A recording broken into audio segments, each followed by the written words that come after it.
let's talk about Drag Race. So Drag Race happened on Friday. I have to say, I was thoroughly impressed with this, the Raider Queen and the I didn't think they was gonna have it, but then now they decided to move it in the middle of the season, which I actually think is a much better idea instead of doing it in the first episode. Because by then we've gotten to know the queens. There's no bias there, I guess. But then again, if you are part of the house of Dion, like Mia Starr and Juicy. It's funny, look at me now. I'm starting to remember names, but I guess because we 5 episodes in, everybody's in the brain.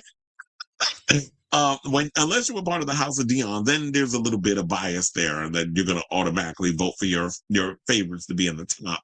But yeah, I definitely like the performances. Although I will say this, the person that they put in the bottom, I do not agree with. I felt like there should have been another queen at the bottom. That Jazzercise performance, that was a chop. First of all, she didn't remember the words. So, here's the thing. So basically the challenge was that, they do the talent show, and then they, of course, it's two parts. And then they had Zara Larson as the celebrity guest, the extra, what is it, Rue says? The extra special guest or host or whatever, or judge. So Athena Dion, Discord Adams, Jane Don't, Kenya Pleaser, and Mikey Meeks will perform next week. But we ended up getting a bunch of other queens. So Nene Coco, I will say, I definitely love the performance. Although I will say this, with her and the animal and biting off the head, I don't like the idea of you taking something that you went viral with and bringing it on a TV show. Because here's the thing. Yeah, a lot of people aren't on TikTok or whatever the case like that. But I don't like the idea of you taking a something that you've done already and adding a little extra seasoning on it, and then basically just giving us the same thing that you basically did. To me, that's kind of cheating. But I will say that I did like the performance. And I like Nene. First of all, I didn't realize, like, I started looking at Nene recently. I'm like, I would totally hit that. Like, Nene's a cutie. There's a lot of cuties on this show. Mia Starr is another one. I would tear them guts up. First of all, Mia is fine as hell. I don't care what nobody say. Out of drag, he is fine. First of all, Mia Starr, is it me, or does he remind you of like the drag, like out of drag? He reminds me of Tyreek Withers. Like, they very much have that whole look. And the light skinned one from Kid and Play. We kind of in that vibe. So Mia Starr was definitely one of my faves. I'm not gonna go and do a whole breakdown of the situation. I'm gonna just give you my faves and my least faves or whatever. Mia Starr, I thought 8. I loved Juicy, loved Dion's performance. Nene Coco, those are my top 3. Darlene Mitchell, um, her performance with the tools, I did find that fun. Like, I thought it was cute. I thought it was funny. She could have expanded on that more. It was definitely giving a Mr. Rogers vibe. It was definitely giving PBS, but I had fun with it. I love a double entendre comedy thingy with like a little nursery rhyme sing-songy situation. I like that. Sierra Mist performance, I will say, I didn't like the spoken word poetry thing. I thought that, okay, if that's if that's an extension of you, that's cute.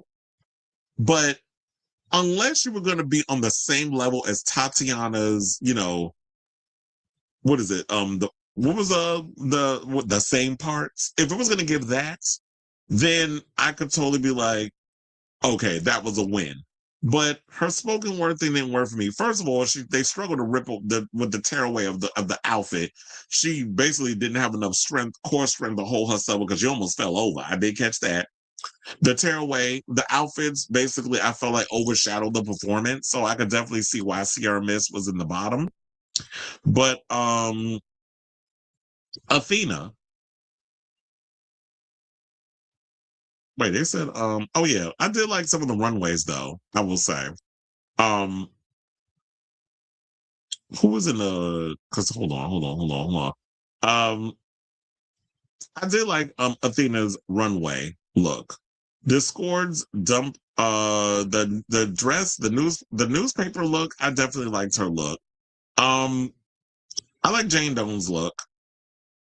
Can you please basically turning Jane's coat into an island girl dress? I was gonna say, first of all, the garment looked like it was ill-fitted in so many ways. I know she had to turn over something real quick because she said that the person that designed the outfit didn't have it all together for her in time. So it was nice that one of the other girls basically gave her a piece of an outfit and she was able to say, first of all, I give it up to anybody that struggles in this show where it's like, they're supposed to have pieces done based off of the challenges that they're given, because you're given a whole itinerary of what you have to bring for the show. So I like the idea that, even if you're against Father Time, that you're able to stitch something together within that short period of time and come up with something. That's why I have to say, oh my God, who was it, that the queen that wore all the purple that basically would always make her own clothes? I always like the fact that she was basically an inspiration, that she could just come there and pull something together. So Vita Von T Star, no shade, but girl, you should have been in the bottom. I thought your performance was worse. Because number one,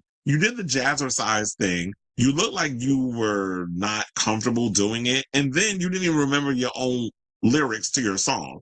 Because you kept turning your back. And I kept saying, because, I am one of those people that talks to the TV, even if I'm the only one in the room.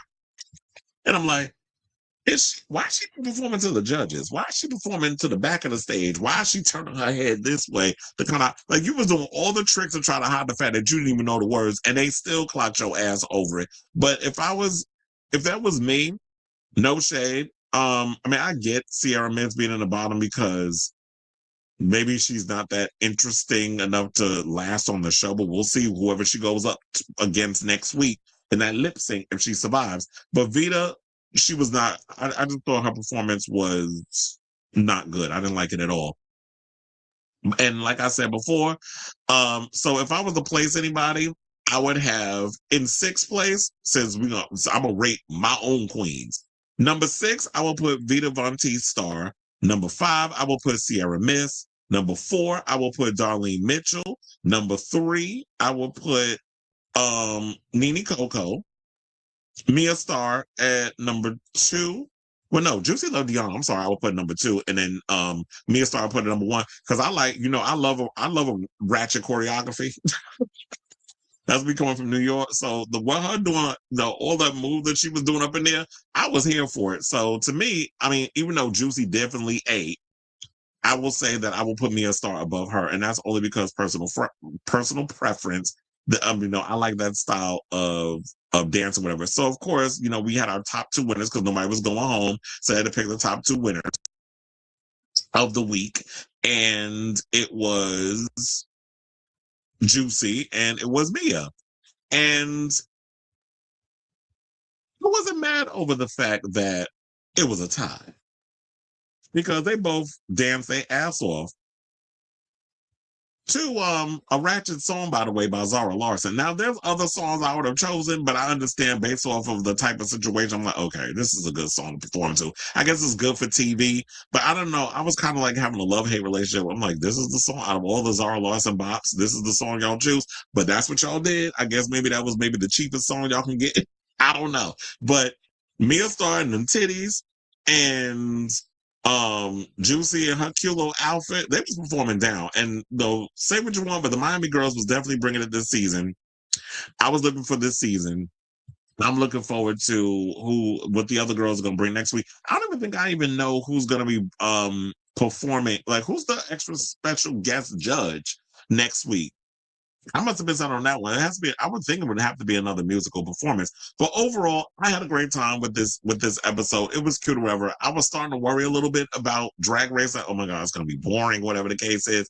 But no, I'm definitely loving a lot of the challenges this season. They got a lot of strong girls up in here.